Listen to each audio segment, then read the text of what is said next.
राम जी भी मांस खाते थे, हम भी मांस खाते हैं, हम राम को मानते हैं। हाँ, भगवान श्री राम मांस का सेवन करते थे।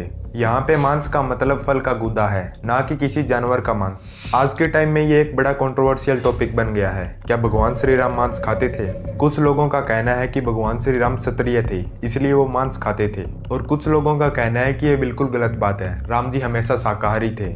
इस पूरे विवाद की शुरुआत होती है रामायण के अरण्य कांड के कुछ श्लोकों से, जहां जंगल में हिरणों के शिकार का जिक्र मिलता है। लेकिन यहाँ शिकार के जिक्र होने का मतलब ये नहीं है कि मांस खाया ही गया था। यहाँ लोग श्लोकों का गलत अर्थ निकाल रहे हैं। चलो वाल्मीकि रामायण के कुछ ऐसे श्लोक देखते हैं जिसमें मांस का जिक्र किया गया है, तो वीडियो को स्किप बिल्कुल मत करना।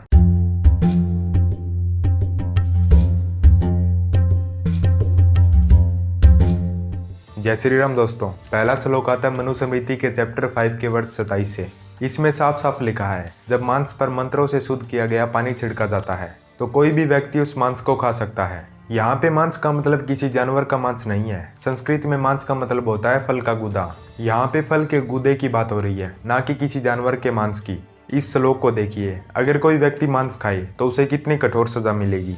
ये मनुस्मृति के चैप्टर 5 का 48वां श्लोक है। इसमें साफ साफ लिखा है कि मांस खाने वाले व्यक्ति को नरक भोगना पड़ेगा। और श्री राम तो तपस्वी थे, ये नियम उनके लिए नहीं था। तपस्वी मतलब जो अपनी इच्छाओं पर काबू पा ले। अब बात करते हैं एक और सबसे ज्यादा चर्चा में रहने वाले श्लोक की।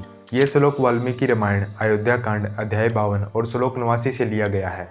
इस श्लोक में सीता माता गंगा से प्रार्थना करते हुए कहती है कि अगर राम और लक्ष्मण सुरक्षित वापस लौट गए तो वो माँ गंगा की पूजा मांस से बने भोजन से करेगी।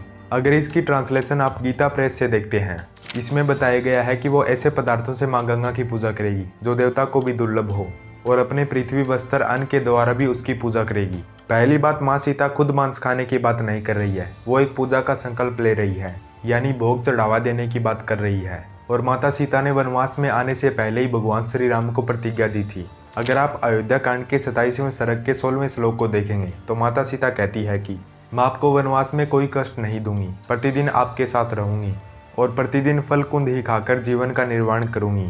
तो इससे साफ पता चलता है कि भगवान श्री राम ने कोई मांस का सेवन नहीं किया। अब ये सारे श्लोक देखिए जिनमें ये बात लिखी है।